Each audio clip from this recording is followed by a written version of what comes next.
హైదరాబాద్ లోని ఉజ్జయిని మహంకాళి బోనాలకు ప్రభుత్వం భారీ ఏర్పాట్లు చేస్తోంది.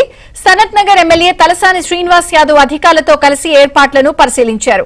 రాజకీయాలకు అతీతంగా అన్ని శాఖల అధికారులతో సమన్వయం చేసుకుని బోనాలు విజయవంతంగా నిర్వహిస్తామంటున్న మాజీ మంత్రి తలసానితో మా ప్రతినిధి నుమాన్ ఫేస్ టు ఫేస్.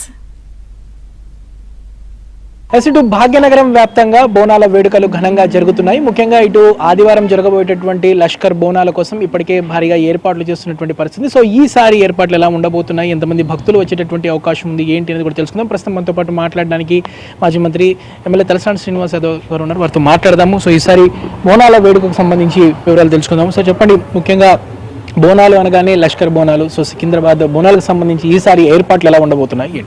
ఏర్పాట్లు బ్రహ్మాండంగా ఉంటాయి నుమాన్. ఇక్కడ ఏంటంటే 2014 కేసీఆర్ గారు ముఖ్యమంత్రి అయిన తర్వాత స్టేట్ ఫెస్టివల్ కింద అనౌన్స్ చేశారు.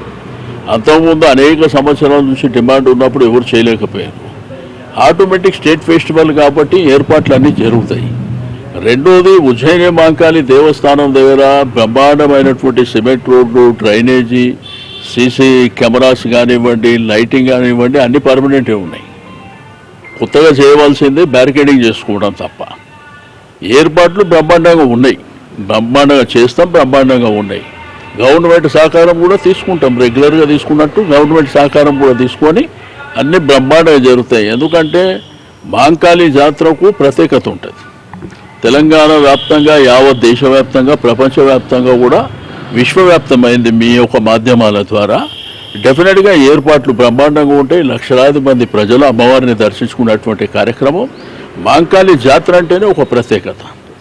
2 రోజుల పాటు జరిగేటటువంటి ఈ వేడుక, సో గతేడాది కొంత ఇబ్బందులు గురైనటువంటి పరిస్థితి. సో దాన్ని దృష్టిలో పెట్టుకొని, సో అధికారులకు కానివ్వండి, ఇప్పుడు అందరితో సమన్వయం చేసుకుని సో ఎలా ముందుకు వెళ్తున్నారు? అంటే గత సంవత్సరం మా బ్రదర్ ఎక్స్పైర్ అయ్యాడు, మీకు అందరికీ తెలుసు. నేను ఇన్వాల్వ్మెంట్ కాలేదు. బట్ మీరు చూసారు మొన్న బల్కంపేట ఎల్లమ్మ కళ్యాణం, నేను పూర్తి స్థాయిలో ఇన్వాల్వ్ అయినా. ఇక్కడ కూడా మహంకాళి జాతరలో కూడా పూర్తి స్థాయిలో ఇన్వాల్వ్ కావడమే కాకుండా అధికారుల సహకారం తీసుకొని ఎటువంటి లోటుపాట్లు లేకుండా బ్రహ్మాండంగా జరగడానికి అన్ని ఏర్పాట్లు చేస్తున్నాం. మహంకాళి జాతర 2 రోజులు కూడా జరిగేటువంటి కార్యక్రమం. ఉదయం 3 గంటలకే అమ్మవారి దర్శనం ఉంటుంది. పెద్ద ఎత్తున ఆడపడుచులు బోనాలు సమర్పించడం జరుగుతుంది. ఆ తర్వాత తొట్టెలో ఊరేగింపులు జరుగుతాయి. సాయంత్రం పలారం బండ్ల ఊరేగింపులు జరుగుతాయి. నెక్స్ట్ డే రంగం ఉంటుంది, అమ్మవారు భవిష్యవాణి ఉంటుంది. ఆ తర్వాత అంబారి ఊరేగింపు ఉంటుంది. ఇవన్నీ ఆది సోమవారాలు చాలా గ్రాండ్గా జరిగేటువంటి కార్యక్రమాలు. అక్కడ దక్కన్ మానవ సేవా సమితి, ఆర్య సమాజ్ కానివ్వండి, స్థానికంగా ఉన్న పెద్దలు కానివ్వండి, అందరి సహకారం సంపూర్ణంగా తీసుకొని జాతరని సక్సెస్ చేస్తాం. ఏదైతే ఊరేగింపు సమయంలో పోలీసులు ఒకంత అత్యుత్సాహం ప్రదర్శిస్తున్నారనేది ఒకంత కంప్లైంట్. సో మీ దృష్టికి కూడా ఇలాంటి పరిస్థితి వచ్చినటువంటి, సో దాని పరంగా కూడా ఎలాంటి సూచనలు? అంటే 2 విషయాలు ఉంటాయి. నీకు రక్షణ అనేది కూడా ప్రధానమైనటువంటి భూమిక పోషిస్తుంది. బట్ అటువంటి ఇబ్బందులు ఏదైనా ఉంటే నేను కోఆర్డినేషన్ చేసుకొని ఇబ్బందులు లేకుండా జాగ్రత్తలు తీసుకోవడం జరుగుతుంది.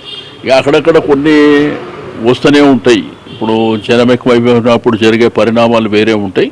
బట్ ఏదేమైనప్పటికీ అందరు సహకారం తీసుకొని బ్రహ్మాండంగా చేస్తారు. పాసుల జారీ విషయంలో మొన్న బల్కంపేట కూడా మనకు చూసాం, మీడియా పాసులు కానివ్వండి, దాంతోపాటు వివిఐపీల పాసుల జారీ విషయంలో కొంత గందరగోళం ఉంది. సో ఈసారి అది రిపీట్ కాకుండా అధికారులకు ఎలాంటి కోఆర్డినేషన్ చేస్తున్నారు? ఎందుకంటే ముఖ్యంగా పాసుల సమస్య అనేది ఇప్పుడు కూడా అదే సిచ్యువేషన్ ఉంది. ఆల్రెడీ పోలీస్ డిపార్ట్మెంట్ కానీ, ఎండోన్మెంట్ అధికారులు కానీ, స్థానికంగా ఉన్నటువంటి పెద్దలు కానీ అందరితో మాట్లాడినాం. పాసెస్ విషయంలో కూడా మాట్లాడినాం. ఎటువంటి ఆటంకాలు, ఇబ్బందులు లేకుండా అన్ని ప్రికాషన్స్ తీసుకొని జాతర అనేది రాజకీయాలకు అతీతంగా జరిగేటువంటి బ్రహ్మాండమైనటువంటి జాతరని సక్సెస్ చేయడానికి అన్ని విధాలుగా ముందుకు నిలబడి అన్ని కార్యక్రమాలు బ్రహ్మాండంగా చేస్తాం. మొత్తానికి అయితే దాదాపు లక్షలాదిగా వచ్చినటువంటి భక్తులకు ఎక్కడ కూడా ఇబ్బంది లేకుండా అన్ని రకాల ఏర్పాట్లు చేస్తున్నాం. ముఖ్యంగా రాజకీయాలకు అతీతంగా కూడా ఏదైతే ఎవరు ఇబ్బంది పడకుండా ప్రత్యేకంగా ఏర్పాట్లు చేస్తున్నట్లు కూడా మాజీ మంత్రి ఎమ్మెల్యే తలసాని శ్రీనివాస్ యాదవ్ చెప్తున్నటువంటి పరిస్థితి. వీడియో జర్నలిస్ట్ శ్యామ్తో నుమాన్ ఏబిన్, ఆంధ్రజ్యోతి, హైదరాబాద్.